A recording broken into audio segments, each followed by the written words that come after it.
Hi guys, I'm Asher. Today's video will be about a couple of short stories. The first one will be about a scene where while Eyes is asleep she has several interesting visions about her future. The second one will be about an interesting scene that shows the enormous progress that Belle made after training with Eyes, just before the war games started during the second season.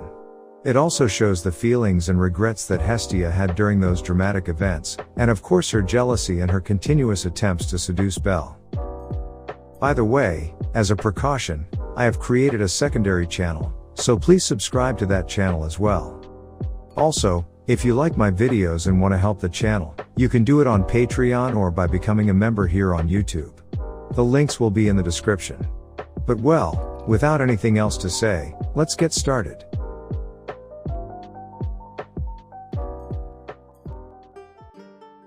This is a dream. Eyes realized it instantly. A slightly more grown-up Eyes was on a journey with Riveria. It was somewhere other than Arario. They climbed hills, admired the beautiful Great Plains, and headed for the village with a windmill that was off in the distance. The sky was clear, peaceful, and gentle. As Riveria suddenly narrowed her eyes next to her, Eyes' lips bent in a smile, and the two laughed like a real mother and daughter. It was a blissful dream. This is a dream. Eyes realized it instantly. A slightly more grown-up Eyes, Tione, and Lefia were happily chatting at a sidewalk coffee. Tione laughed like she always did. Tione vowed that she'd finally live together with the one she loved this year, and a matured Lefia elegantly brought her tea to her mouth. Eyes happily watched them with an expression that was far more gentle than Eyes. It was a warm dream. This is a dream. Eyes realized it instantly. Eyes and the others were collapsed on the ground and covered with wounds. They were motionless and bleeding deep in the dungeon. Finn, Riveria, Gareth, and everyone in the Familia.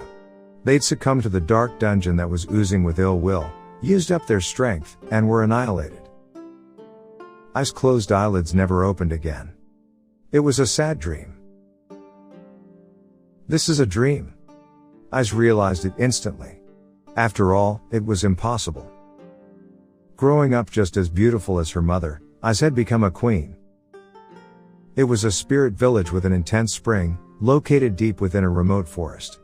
Extolled by the spirits that were floating in mid-air or soaking in the water, Eyes was sitting on the throne like a doll. She was wearing a white cloth wrapped around her body, and a circlet made of leaves and vines. With a cry, she lifted up her staff, which emitted some sort of light, and played with the delighted spirits. Eyes came close to having a coughing fit. It was a confusing dream. Is this a dream? Eyes couldn't tell. Swords, spears, axes, staves, and shields. They pierced the wilderness as if they were grave markers, and surrounded Eyes. One of Eyes' arms had been torn off. She'd lost one of her eyes. There was a hole in her body. She was covered in blood. Amongst the broken weapons, she alone faced the darkness. Widening her remaining eye, she tenaciously raised her sword. My earnest wish. She shouted while coughing up blood, created a tremendous wind, and her silver sword shone. Despite that, the darkness swallowed Eyes with a jet-black wave, as if it was breathing on her. That was the end. The dream stopped there. Unfortunately, that dream fascinated Eyes the most out of all the dreams. It was as if the dream was the reality she needed to follow. It was as if it was an unchangeable destiny. Eventually, as the other dreams faded away, I saw one last dream. It was someone's back. It was a manly back, covered in injuries of someone standing in front of Eyes, who was on her knees. She didn't know why, but Eyes knew the meaning behind that back. It was her own hero. Eyes silently awoke.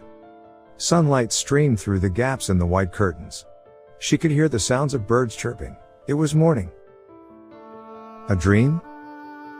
She didn't remember much of it, but she thought she saw blissful, sad, and mysterious scenes.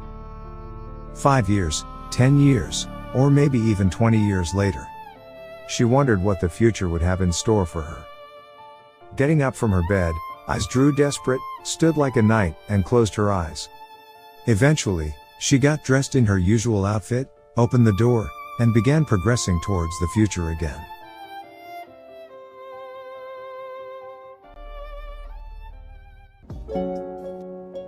Level 2. Strength, SS. Endurance, SS. Dexterity, SS. Agility, SSS. Magic, A. It's gone up a lot. Sitting on Bel Cronell's back, Hestia had a complicated expression while she looked down at his status. 2 days before the war game. Taking account of the time necessary to travel the following day, Bel returned to the Miak Familia home, the location the two set as their base. Although she didn't ask beforehand, she realized that he must have been trained by Eyes, considering his large growth. It was similar to the values from Bel's last status update as a level 1 around a month earlier. Hestia wondered if there wasn't any ability rating over SSS, while she looked at his unbelievable agility stat. She decided not to tell him, as it might become a problem. "Well, Bel-kun, why don't we sleep together?